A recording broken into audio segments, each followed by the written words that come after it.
5.2 मधला तिसरा प्रश्न. प्रियंका आणि दीपिका दोघांच्या वयाची बेरीज आहे 34 वर्ष. दोघांच्या वयांची बेरीज आहे 34 वर्ष. आणि प्रियंका ही दीपिकापेक्षा किती वर्षांनी मोठी आहे? 6 वर्षांनी मोठी आहे. तर दोघांचे वय आपल्याला काढायचे. ठीक आहे.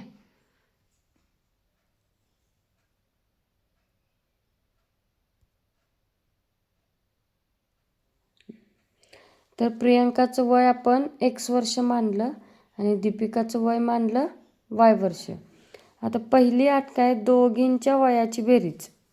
दोघींच्या वयांची बेरीज किती आहे? 34 आहे. हे झालं पहिलं समीकरण, म्हणजे पहिलं इक्वेशन पहिल्या कंडिशननुसार. दुसरी अट काय दिली? Second condition. तर प्रियंकाला काय मानलं आहे आपण? x. प्रियंका ही दीपिकाला काय मानलं आहे आपण? y. दीपिकापेक्षा किती वर्षानं मोठे आहे? 6 वर्षानं मोठे आहे. मोठे आहे म्हटल्यानंतर काय करायला लागणार? अधिक करायला लागणार. आता सेम अधिक y इकडे घेतलं, काय झालं? वजा x वजा y बरोबर 6. हे झालं दुसरं समीकरण. आता पहिलं आणि दुसऱ्या समीकरणाची काय करू आपण? बेरीज. मग इथं पहिलं समीकरण लिहून घेतलं आणि त्याच्या खाली दुसरं समीकरण, आणि दोघांची काय केली आपण? बेरीज केली. मग x अधिक x काय होणार? 2x.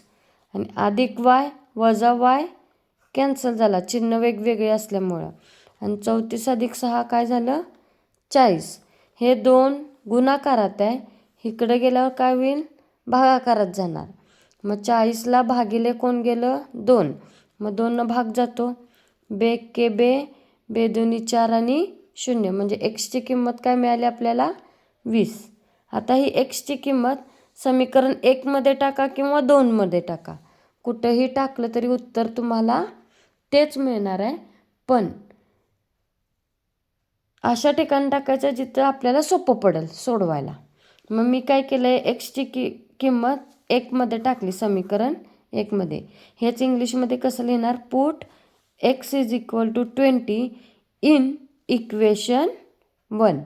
मग पहिल्या समीकरणामध्ये जिथं x आहे तिथं मी काय टाकलं? एक्सची किंमत 20. 20 अधिक y बरोबर 34. अधिक 20 इकडं गेलं, वजा झालं. 34मधनं 20 गेले, राहिले 14. म्हणजेच प्रियंकाचं वय 20 वर्ष आणि दीपिकाचं वय 14 वर्ष. जर क्रॉस चेक करायचं असेल बरोबर आले का उत्तर, तर बघा कसं करायचं. बेरीज किती सांगितलं दोघींच्या वयांची? 34. येत्या काय आपल्या उत्तराची? बघा, प्रियंकाचं आलं आहे 20 आणि दीपिकाचं आलं आहे 14. दोघांच्या वयाची बेरीज येते का? 34 येते. म्हणजे आपलं उत्तर बरोबर आहे.